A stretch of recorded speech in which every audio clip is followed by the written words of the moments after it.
Welcome to Networking RX, a podcast devoted to helping business professionals like you enhance your networking skills in order to become more proficient giving and receiving quality business referrals and improving the overall quality of your life and the lives of those around you. The Networking RX podcast is a production of AmSpirit Business Connections, an organization whose mission is to empower business success through networking. I think the number one reason why people don't network is they don't feel like they belong. And I think if we're all honest with ourselves, we all, in one time or another, feel like we don't belong in the room. And if you have I'll have people challenge me on that. No, I always belong.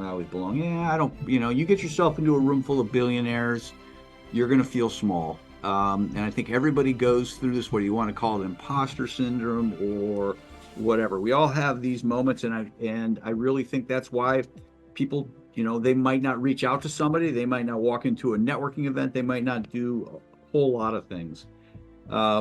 And so I've always thought that I see that in people. They come up with all sorts of crazy excuses as to, I couldn't, I was busy or whatever. I ran across an article by Dr. Rob Bell, The 7 Scientific Ways to Build Confidence. And Dr. Rob was on my podcast, released back in June 6th of 2019. Actually, I have Dr. Rob here. I got him back for a return visit to talk about this. But a lot has happened since June of 2019.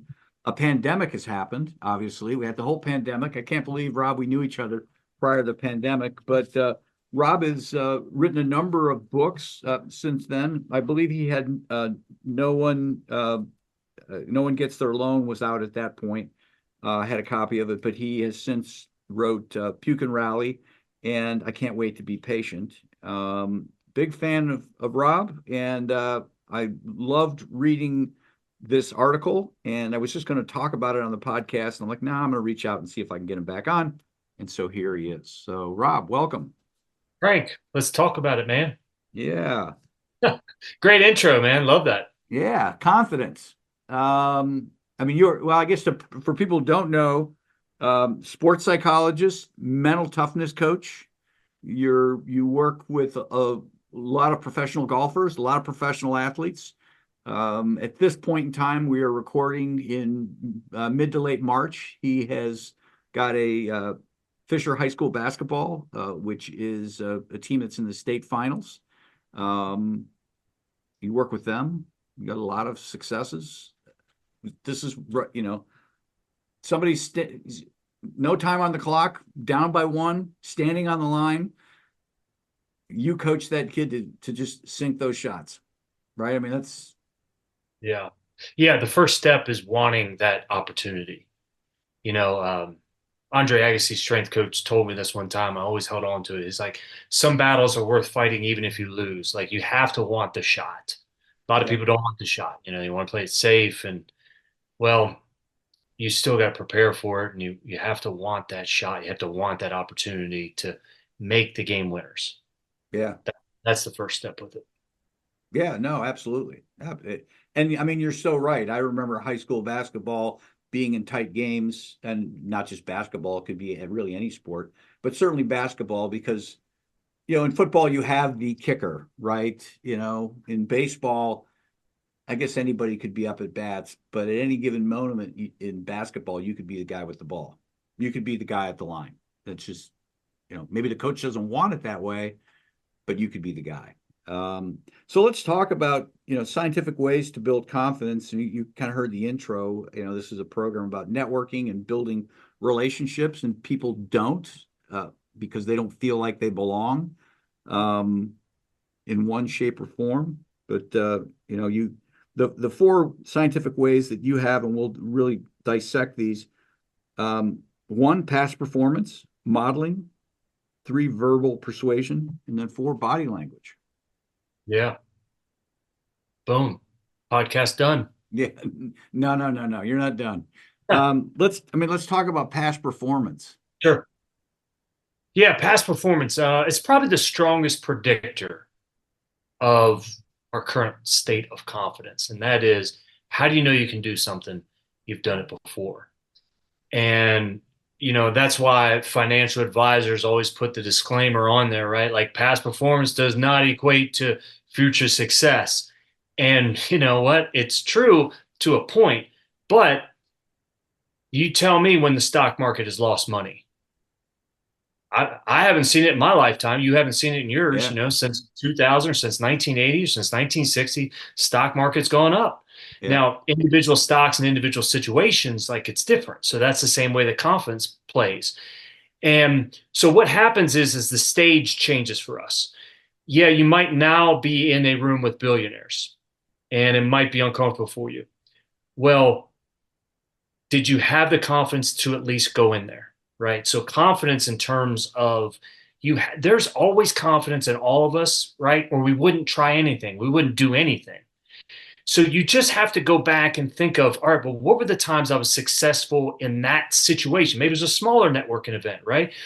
And then, okay, what was my strategy in that? How did I do that? Well, I found one person to kind of talk with, and then I had these ideas, these strategies on how to connect. I listened to some audiobooks on how to connect with people, right? I listened to Frank's podcast, and then boom, now I had strategies going in. So it's the only thing that changes though is the stage. Like the game stays the same, but the stage changes, and that's why sometimes we just forget our past performance.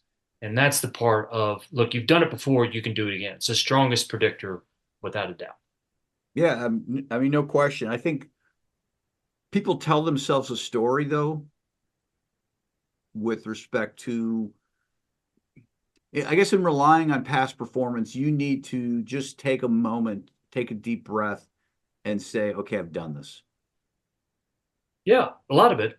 Because if we get into the story you tell yourself, now we get into verbal persuasion, which is the different one. But it's like, that's the importance. Like, how do you build that? That's the importance of making sure you're recording your wins. Right. And keeping track of, man, when I was successful, this is what I was doing. So you know what your recipe is. Yeah. No, absolutely. Absolutely. And we all have wins. I mean, again, back to the metaphor or the kid standing on the line. I mean, that's why you practice. That's why it's when there's no time on the clock and the state championship's on the line and you're down by 1, they don't move the free throw line back. They don't move the hoop up. It's all the same. Yep. So yep. It's all the same. Absolutely. So that's the same thing with the networking, right? Like you're just trying to find a common connection with somebody that, like my go-to when it comes to it, Frank, sorry for the tangent, my go-to, like when it's all lost and I'm completely lost, it doesn't happen a lot, but it happens. I just ask them, where's the Springfield in your state? Because Springfield is in every state in the United States. Now, again, if I'm in Chile or Argentina or something, that one's not going to fly. But it's like there's always a common ground that you can connect with somebody on, whether it's the vulnerability, or whatever that piece is. And it's just, the confidence piece is ultimately just believing in yourself and knowing that you have something to offer in this situation, that you being there brings value to it. I love that. Where's the Springfield in your state? I didn't realize that there was a Springfield in every state. Every state, man. Yeah.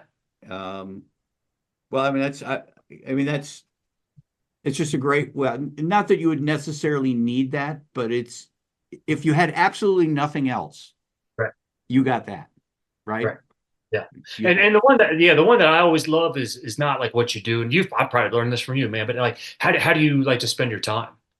Like, how do you spend your time? The common theme amongst us all is time, right? Like, not what do you do or where do you live or how many kids you have, but how do you like to spend your time? Right. Always a great connector. All right. I think I learned that from you, Frank. Perhaps. I don't know. Maybe. I talk all the time, Rob. Okay. Past performance. Number 2 is modeling. Talk to us about modeling, building confidence. Yeah, modeling, man. How do you know that you can do something? You've done it before. That's past performance. But modeling is too often what we do is we focus on the differences amongst each other. Well, what we need to do is we need to focus on the similarities. Like, what's the common theme? Time is always the common theme amongst us all. I think we can always relate to time, as a conversation. But modeling really gets back to you can do it, so can I. Look at what is so different about Frank, right? Like, what is so different about this? How many books have you written? Well, then what we do is then I go and I find out, Frank, how did you write your books? Like, Mm-hmm. what was the strategy you used? Because then I'm gonna cut and paste that idea with it. And there are very few things that get done that haven't been done at somewhere along the lines. And modeling is a huge one when it comes to belief in yourself because boy, man, Frank can do it. Frank started his own business. Yeah. I can do it. And you find these common similarities amongst one another. But what happens with the human mind is we just focus on the differences. Look, you focus on the differences, then that's what's going to emerge. If you focus on the similarities, then you get closer with one another. But the modeling piece. So, why is you are the average of the 5 people that you hang out with? Because it's modeling. And the 5 people you hang out with, yeah, you're creating ideas and interacting, but it's like, man, I can beat Frank in golf. I know I can build a business. And it's that sort of mental games that goes on without us really being aware of it. But that's how confidence then gets built. Is so what I mean is when it comes out, you have to hang out with other winners. You have to Yes. hang out with other people who are trying to do what you're doing. Because if you ever watch like on a baseball diamond or baseball field, if you look in the dugout, I can tell you what, people that are hitting really well and they're on a hot streak, they're sitting around talking with one another. Those that are on a cold streak and 0 for 12, they're sitting together talking with one another. And you've got to hang out with the people that are having success. You know, even if it makes you feel small for a little bit, because then what happens is you start to learn that he's not doing anything else what I'm doing. Yeah. What are the tweaks I need to do? And modeling becomes a huge component of building the confidence in yourself. I remember early on when I was practicing law, going into a networking meeting, what's now AmSpirit Business Connections, and really being down because I had a client who it was very clear was not going to pay me. Um, and you get that feeling. You had that coach that didn't pay you. You tell that story in your book. And I remember, somebody, oh, you seem off. You seem off today. I said, yeah, that guy's not going to pay me. It wasn't a lot of money. It was like $500, right? But in that moment, that person said, yeah, that happened to me last week. And that little bit of modeling of that person saying, you know what? It's not a big deal. I survived. And they didn't say that, but this instantaneously, this is what I got from the situation. I survived. You're going to survive. That's what Yep. that's what the person said. Yeah, it's beautiful, man, right? The similarities amongst Yeah. ourselves, man. Yeah. And You know, at that point, how is it that people get sober? They hang out with other people right. who have gotten sober, and share the stories. Man, like, yeah, man, I've been there too. Yeah. Well, he can do it. I know I can do it. Yeah. Totally. All right. 4 scientific ways to build confidence. We have past performance. We have modeling, and we touched on it, verbal persuasion. Yeah. So the story we tell ourselves, right? Like, and we have to be so careful about what we say to ourselves because we're listening to that. That Yeah. is the real power. The story that we create with ourselves, like we are going to win and lose really based on that. And we can talk ourselves into a situation or we can listen to ourselves out of a situation. Now, what do I mean by that?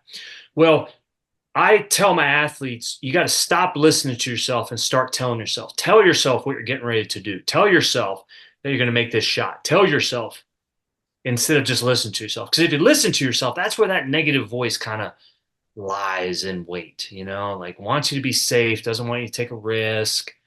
And we just don't accomplish anything that way. You have to be able to tell yourself what you're going to do in a situation. That's where the verbal persuasion comes into play. Verbal persuasion is also the biggest way that others build confidence in us. Hey, you can do this. I believe in you, right? Stay committed to what you're doing. That builds confidence in us. And that's the importance of like having a coach. I mean, that's why I think everyone needs a coach because our office is just different. But we got to have people that can see things in ourselves that we don't always see and can bring that out and be able to point those out in those instances. And that's how, with verbal persuasion, we get confident. How do you coach somebody to do that in the moment? I mean, it's easy to say, here's sitting here right now, but you're standing on the line to shoot those shots. You're getting ready to walk into that room with people who are game changers for your business or whatever it might be. Yeah. It's different. How do you, you know? So again, right, the stage is different, without a doubt. Yeah. I remember walking into NFL Combine, and this was, 12 plus years ago, and I was there with the team, and my first book had come out, The Hinge, The Importance of Mental Toughness, and I was going to get this book to all the coaches. And the very first elevator that I walked into to go up to like club level, who walks in with me? None other than Bill Belichick and Pete Carroll. Icons. Yeah. And I froze, man. I froze. And I was like, I mean, what am I going to say? You know, I had an assistant coach with them. They're kind of chatting. I'm just there like in the back. And it was probably a 40-second elevator ride up, and then they get off. But it was like, I needed to go through that to realize that, look, that was a story I was telling myself, and there was fear there. But what's the worst thing that could happen? Like, you have to play out the worst thing that could happen. And then everything else from that is just a story that we're going to tell ourselves. Yeah. You play out the worst case scenario. Worst case scenario is you miss the shot. Well, okay. But did you commit to the shot? You go into game changers in a room that's going to be the business. What's the worst thing that can happen? Nothing. Well, the chances of that happening means the only thing you did was stand in the corner and not talk to anybody. Right. But I mean, we don't know the results from our action, but if we take no action, there'll be no results. Guarantee that the more people you talk to, like in that room, and you're going to connect with somebody, but you got to have courage in those kind of situations. And that's the point of like, look, yeah, when it comes down to it, sometimes you got to tell yourself, be brave. That's that verbal persuasion. I mean, that comes into it. You have to be brave. But my other point on sharing that story was, I think we just have to go through the failure. You got to go through the failure. You're going to fail. I've yet to work with a pro athlete that hasn't choked. And I'm using the C word here, Frank. Yeah. Like, hasn't choked under pressure. You got to go through it. You don't get to the biggest level without having to go through that stuff. That's the way that you get there. And so when you realize that failure is a bruise, it's not a tattoo, like it's not your identity, it starts to strip that fear a little bit away. No, I like that. Yeah, I like that. I find myself from time to time procrastinating on little things, making the call, drafting up the email, whatever. And I am telling myself the story. Oh, this is probably just a wasted effort. But then I find if I can catch myself and I tell myself the alternate ending, I get a little shot of adrenaline. And maybe it's not adrenaline, I don't know, but you know what I mean? It's just like I get this little burst of energy. It's like, yeah, it's entirely possible that there's a version of this that works out in my favor. I love that alternate ending, right? So that's one of the things. It's a good reminder for me, man, because sometimes I forget. We focus on what's probable instead of what's possible. And you got to focus on what's possible, the possibility rather than the probability of things. Yeah. Did you ever get a book then to Bill Belichick, Pete Carroll? I never saw them anymore after that, man. They were up in their team rooms the whole time. But I got that to a bunch of coaches the rest of the time that I was there. Yeah.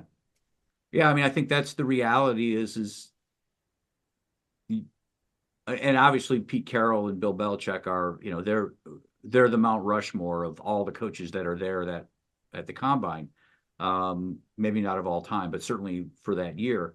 There are a lot of coaches there who probably took that book and are like, you know what, this could be my hinge moment. No pun intended, but or maybe pun intended. Looking at you and like, oh my God, this guy's a published author and I need this, I need this. Right. We tell ourselves these stories that, nobody looks up to me. But but they do. Yeah. All right. Past performance modeling, verbal persuasion. Number 4, the fourth scientific way to build confidence. Body language. Body language. Body language doesn't talk, it screams. Please explain. Sometimes, Yeah. sometimes it swears. Okay. So there is a physiological connection with our body language and our level of confidence in networking. And that's why, it's sometimes really difficult in the Zoom world to convey the body language. And that's why it's like the difference between sitting back in your chair or sitting up um, automatically brings your attention. So body language, you can tell. And that's why confidence, it's a feeling. All right. It's a feeling when we have it. We walk into a room, we feel good. We feel confident. When we don't have confidence, it turns into thoughts. Now we're just thinking a whole lot more. Doesn't mean even the thoughts are negative, but we're just thinking. We get stuck inside our own head. That's why the body language, what we have to have is, man, just be big. Walk into the room tall. You're not going to be slouching, feeling small. If you slouch and feel small, you're not going to feel confident. Right. And that's why confidence is a feeling. I always ask this question, right? Like, Frank, you work out. Like, when you get done working out, don't you think like you look better? Oh, yeah. You mean, you Shoulders look are no back. different. Yeah. You look no different than what you did before the workout. Yeah. But what's different? Well, you feel different. That's why the confidence is a feeling. And so there is this connection. And to be able to tap into those kind of situations immediately when you feel down or not confident, you have to change your body language. That's the simplest way, like right away, before the story you start telling yourself. And it start making that mind-body connection. When you say change your body language, can you, I guess, give us some examples? Hey, Yeah, the easiest one is shoulders back and head up. Okay. Simplest one.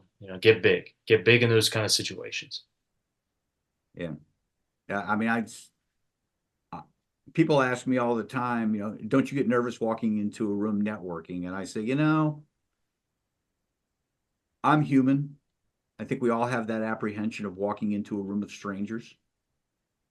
Even if the people you don't know, what you're going to walk into, but certainly a room full of strangers. And I'm always of the mind that, okay, I'm here to help people. So I call it my cloak of invincibility. Nobody turns down Superman because Superman helps everybody. So if I'm here to help people, nobody's going to reject me. He's here to help us. And people might not be thinking that, but if I can project that, okay, that's my intent. I just walk in with a whole different level of confidence. Yeah, well said, Frank. That's the story you tell yourself, man. That's where it's won or lost. Yeah, exactly. And when it's based in truth, what's there to be afraid of, And that's why I always say, like, when people ask, like, aren't you nervous? Aren't you nervous, like, taking the stage? Aren't you nervous? Look, there's a difference between being nervous and being excited. Right. All it is your attitude heading in. Now we start talking a little bit about the skill focus. However, when you get excited, you're focused on something good could happen. This is an opportunity.